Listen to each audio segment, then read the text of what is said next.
Olá, bem-vindos a mais um episódio da nossa série Conversas de Fundos e a gente vai falar hoje novamente sobre investimentos alternativos globais. A pergunta de hoje é: como que os mercados globais complementam o mercado brasileiro?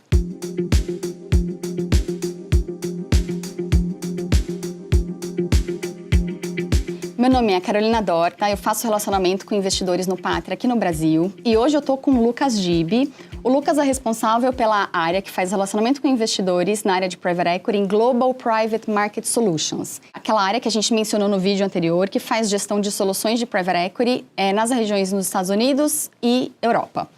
Gibi, tudo bem com você? Obrigada por estar aqui com a gente. Tudo ótimo, Carol. Eu que agradeço.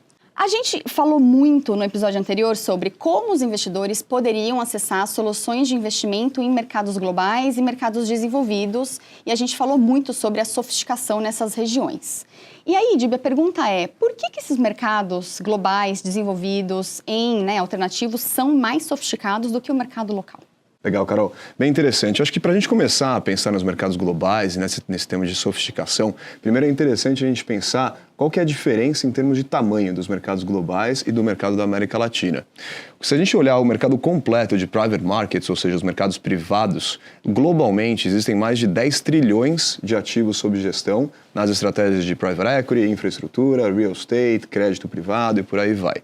Esse número na América Latina, contando o Brasil e os outros países, está mais próximo de 0,1 trilhão, ou seja, mais ou menos 1% do tamanho do mercado global.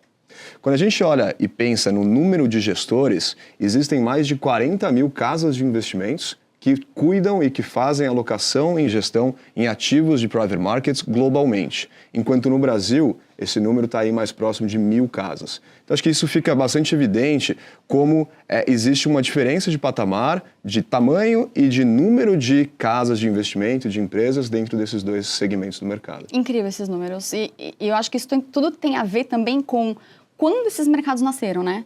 Então, quando a gente fala aqui do mercado brasileiro, né, o Patria tem aqui 35, 36 anos de história e fomos pioneiros, né, na criação e no desenvolvimento do mercado privado, né, mercado de alternativos na região. E como nasceu a indústria de private equity nos Estados Unidos? Essa é uma história interessante. Então, depois da Segunda Guerra, né, os soldados estavam voltando para a economia e aí existia um esforço, né, de entes institucionais de também fomentar a economia e fomentar também, né, a vida corporativa e também a capacidade de empreendimento dessas pessoas que estavam voltando para a economia. E aí nasceram as primeiras soluções de private equity, né, incentivando o mercado através dessas pessoas.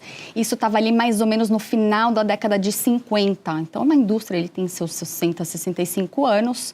Curiosamente, a primeira startup que aconteceu, que teve no mercado, remonta ali a mais ou menos também essa época. E era uma startup, né, em venture capital ligada ao ramo de semicondutores. E eu acho isso curioso porque tem tudo a ver com o mercado de hoje, né? A gente viu as notícias recentes, a NVIDIA, né, nesse ramo, é hoje a maior empresa global, maior empresa do mundo. Exatamente. Então, curioso, muito bom. Muito curioso. E a gente está falando aqui muito sobre sofisticação, sobre tamanho, né, nichos, né? A gente consegue dar alguns exemplos para quem está assistindo a gente, para que eles possam entender, né, exemplos práticos dessa sofisticação, dessa diferença desses nichos? Claro, com certeza. Eu acho que quando a gente pensa nesse nível de desenvolvimento dos mercados globais, isso pode se refletir tanto do ponto de vista de estratégias diferentes que os investidores podem acessar, quanto dentro de uma mesma estratégia, segmentos diferentes. Por exemplo, em infraestrutura, investidores podem ter alocações globais em natural resources, ou nos recursos naturais, em florestas, em madeira e por aí vai. Ou em real estate, é possível que os investidores tenham investimentos em ativos imobiliários em diversos lugares do mundo, em diversos continentes diferentes. Quando a gente fala em private equity, por exemplo, dentro do ramo de private equity, existem tipos de investimentos nos níveis de maturidade diferentes de empresas. Por exemplo, existem gestoras que são mais focadas em ativos de private equity no início da cadeia de vida dessas empresas, por exemplo, as gestoras de venture capital ou de growth capital, e existem outras casas de investimento que focam nos late stage private equities. Então, com isso, fica claro que a nível global é possível acessar estratégias diferentes e dentro das mesmas estratégias, níveis de investimentos também diferentes. Fala-se muito sobre a diversidade que existe no mercado de ETFs lá fora, né? Existe um ETF para qualquer coisa que a gente possa encontrar na economia para a gente poder investir especificamente nisso.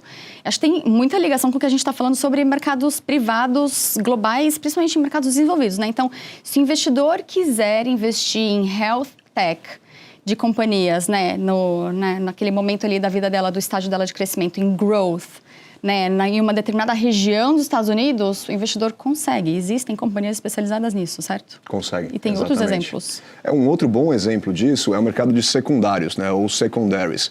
É só uma definição rápida, até porque eu sei que a gente vai fazer outros episódios específicos sobre secundários, mas secundários dentro de private markets são aquelas transações em que os gestores, por exemplo, de private equity, compram ativos ou investem em fundos já de outros fundos de private equity ou de outros investidores ou LPs que investiram originalmente naqueles fundos.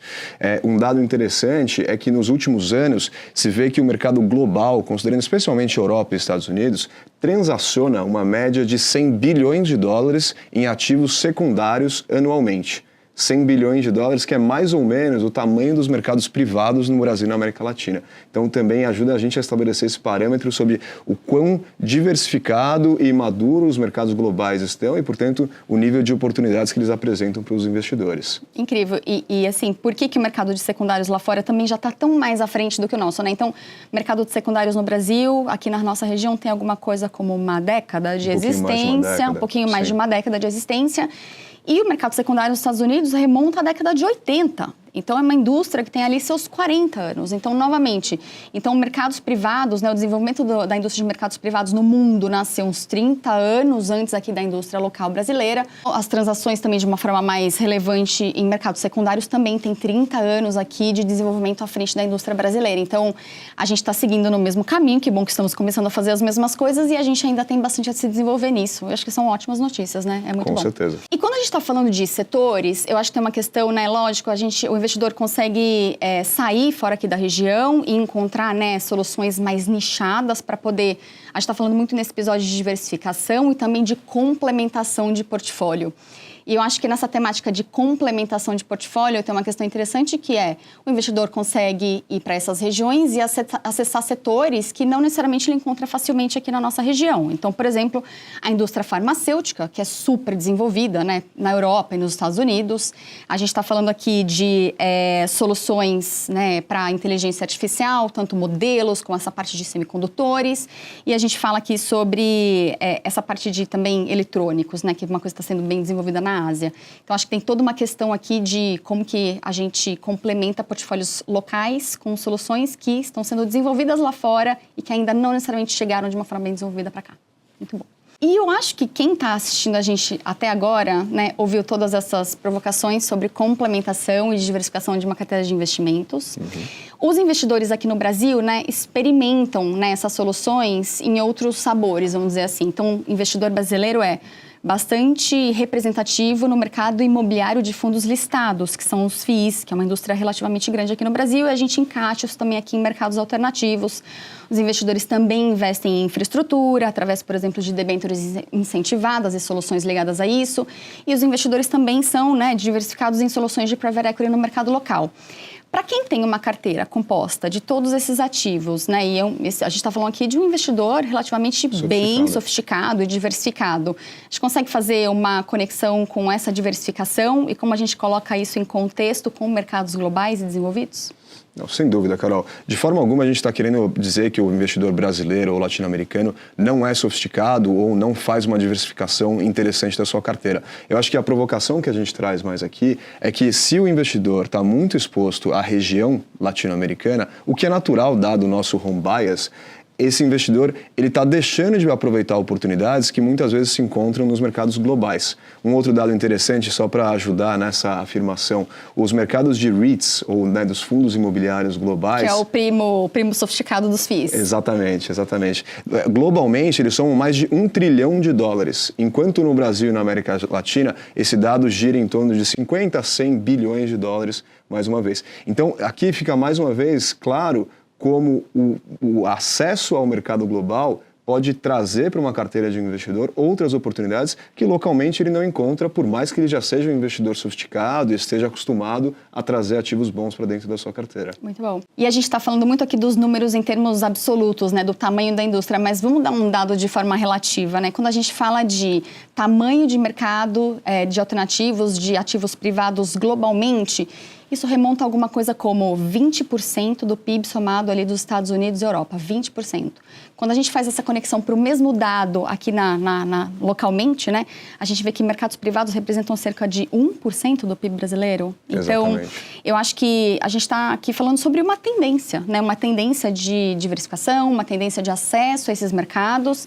E o investidor vai poder fazer isso tanto nas soluções locais, como também acessando uma gama grande, diferente de investimentos lá fora. Exato, e acho que é por isso que, acreditando nessa tendência, o Patria vem se posicionando como uma casa de investimentos que vai poder dar ao investidor local, brasileiro ou latino-americano, também suporte nessa caminhada que é a diversificação do seu portfólio para a inclusão de ativos globais. Muito bom, Dib. Dib, eu queria te agradecer pela presença aqui hoje. Eu acho que a gente trouxe vários números, insights, provocações sobre diversificação, sobre complementação de portfólios. A gente vai falar mais sobre esses temas aqui nessa série de conversas sobre fundos em investimentos alternativos globais. A gente adoraria saber quais são os temas de interesse de quem está, né, de quem está acompanhando a gente nessa jornada. E, enfim, é um prazer falar disso com vocês, um assunto que é tão importante para a gente. Obrigada. Muito obrigado.